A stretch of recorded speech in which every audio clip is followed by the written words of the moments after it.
My name is Vladimir and I welcome you to my channel 2 Wars. Not all Nazi criminals paid with their lives for their crimes against humanity. And in this video, we will talk not only about those who were sentenced to execution by the decision of the tribunal in Nuremberg. Justice does not always prevail in the courtroom. However, to varying degrees and under different circumstances, punishment has caught up with both those judged by the tribunal in Nuremberg and those who were involved. 12 war criminals, 12 military and state leaders of the Third Reich, were sentenced to death by hanging.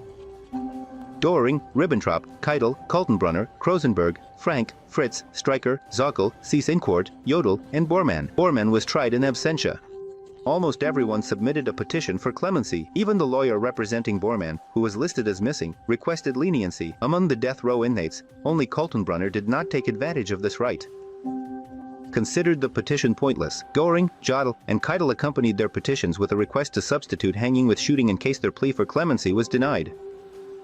The Control Council for Germany, composed of representatives from the Allied powers, reviewed these petitions and rejected them all.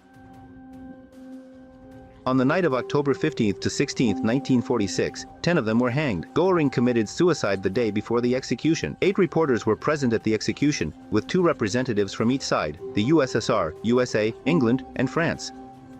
From the USSR, journalist Tass, Boris Fanasev, and photo correspondent Victor Temin were present. In addition to 2 correspondents from each of the 4 countries, there was also a translator, a doctor, and a military representative. 3 gallows were set up on a high scaffold in the hall, 2 main ones and 1 spare. There were 13 steps leading up to the gallows. The base of the gallows, which was over 2 meters high, was covered with a tarpaulin. Under each gallows was a trapdoor with 2 flaps, opened by pulling a lever. The executed fell into a hole 2 meters and 65 centimeters deep. The right corner of the room was cordoned off with tarpaulin. The bodies of the executed were stacked there. The first to overcome the 13 steps of death was the former Minister of Foreign Affairs of the Third Reich, Joachim Ribbentrop. The executioner placed and tightened the noose around his neck, after which Ribbentrop was offered the chance to make a final statement. Almighty, protect Germany, have mercy on my soul. The former minister and close associate of Hitler shouted. The professional executioner from the USA, John Woods, placed a hood over his head. The priest uttered a brief prayer, and after the lever was pulled, Ribbentrop fell down. Everything went as smoothly as it had before. Most of the condemned maintained their composure, except for one of the Nazi ideologists, Julius Streicher. He was the only one who behaved inappropriately and continued to shout Heil Hitler, even with a hood placed on his head. He was the only one who mentioned the Führer in his last words before death.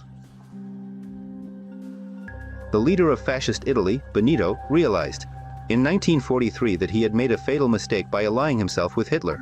The more cautious Spanish fascist dictator Francisco Franco, who flirted with the Anglo-Saxons from Germany, successfully sat on 2 chairs and remained in power until his death from old age in 1975. On July 25, 1943, Mussolini was removed from his position as the leader of the state. On July 30, 1943, Mussolini was removed from his position as the leader of the state. And in September, he fled to northern Italy with the help of German paratroopers led by Otto Skorzeny. And when things got really bad, he moved to Switzerland. In mid-April 1945, Duccio entered into negotiations with a representative of the Italian resistance movement. He had no grand ambitions. He simply wanted to negotiate the right to live a quiet, secluded life in Italy without attracting attention. No one gave him such guarantees, and Mussolini headed back to Switzerland. But on the way, on April 27th, he was detained and arrested in the village of Dongo.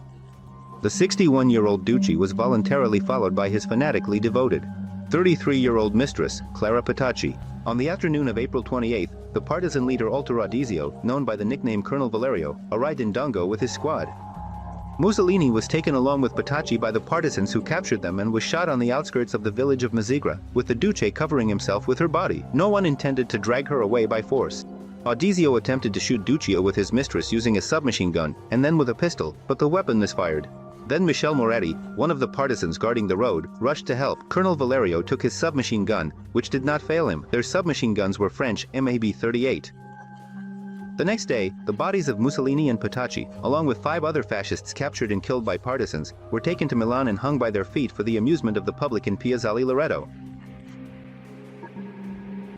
The architect of the Holocaust, Adolf Eichmann, was able to conceal his identity after the war, obtain new documents, and hide in provincial obscurity without attracting attention.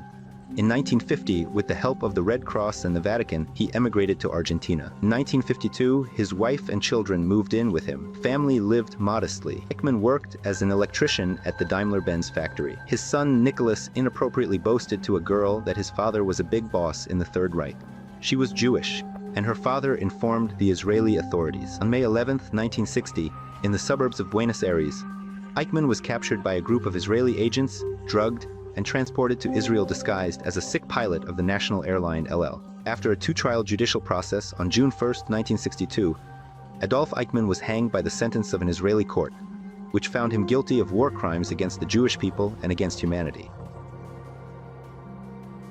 Behind the amusing surname, which is in no way associated with Nazism, lies an extremely brutal Gestapo officer and anti-Semite, a member of the SS. Since 1934, during World War II, Klaus Barbie was the head of the Gestapo in the French city of Lyon. Under his direct supervision, torture and killings of members of the resistance movement were carried out, among whom was the politician Jean Moulin. During interrogations under duress, executions, and deportations, Klaus Barbie acted with extreme cruelty and cold-bloodedness, conveying this attitude to his subordinates. For the crimes he committed, Klaus Barbie was sentenced in absentia to death in France in 1947. However, he was already working for American intelligence services, so he did not face punishment. With the help of the Americans, he emigrated from West Germany to Bolivia in 1951. He assumed the name Klaus Altmann and became a Bolivian citizen. He worked with Bolivian authorities and security consultants. It was not until 1983 that Bolivia agreed to France's request for his deportation. The lengthy trial concluded in 1987 when Klaus Barbie was sentenced to life imprisonment instead of the death penalty. In 1991, at the age of 77, SS Oberfuhrer Oskar Dirlewanger led the special SS unit Dirlewanger, which was subsequently transformed into the eponymous division known for its particular brutality in carrying out punitive operations. She is responsible for the destruction of several Belarusian villages along with their inhabitants and the brutal suppression of the Warsaw Uprising. The special unit consisted of criminals of various nationalities. Oskar Dirlewanger met the end of the war in the town of Alshausen, where he was recovering in a hospital after yet another injury. There, on May 7, 1945, he was arrested by French military personnel. They placed him in a local prison, which was guarded by ethnic Poles from the French occupation corps.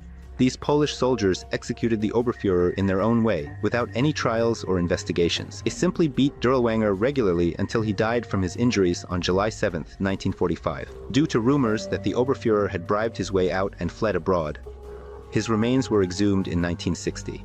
The forensic examination established that it is definitely him. Who do you think can be added to this list? Share your opinion in the comments, like the video, and subscribe to my channel. This will greatly help its promotion. Bye.